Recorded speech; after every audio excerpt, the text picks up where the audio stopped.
About an hour west of Alpine, Texas. Anna, can you tell us where you're at right now?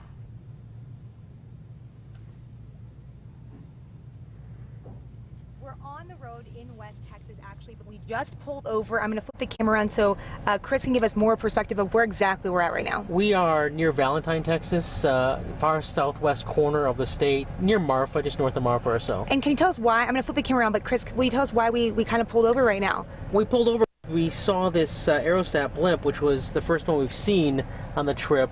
We expected to see a lot more down towards McAllen, but this is the first one we've seen so far. And this is another way that Border Patrol can patrol. This blimp was actually parked right now. You'll actually see it flying in the air, so it's way lower than it actually would be right now. But this is the first one that we've seen so far, so we kind of want to give you guys a look at what we're looking at. But you know, way past this road right here, 22 miles off the highway is where we were today. We met a rancher who sits literally on the U.S.-Mexico border, and in this part of Texas there is no wall or physical barrier, so the rancher told me that it's up to him to keep his property safe.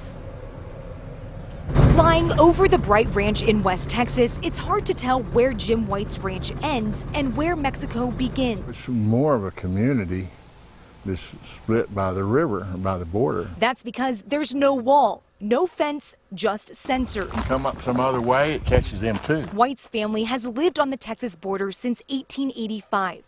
The ranch is well known in Texas history for a raid that happened here in 1917 by Mexican revolutionaries. Since then, generations of people crossed through their land with few serious problems.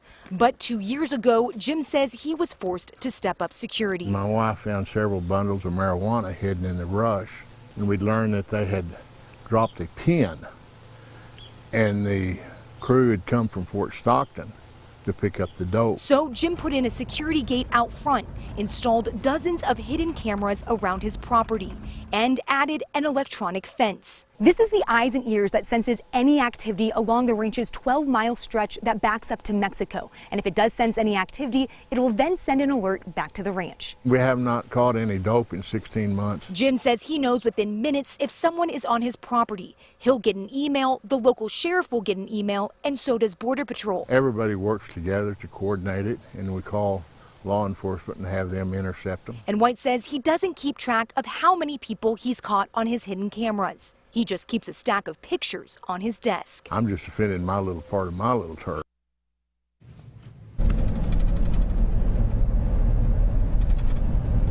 All right, this is again, we got back on the highway, but we wanted to show you guys this Aerostat.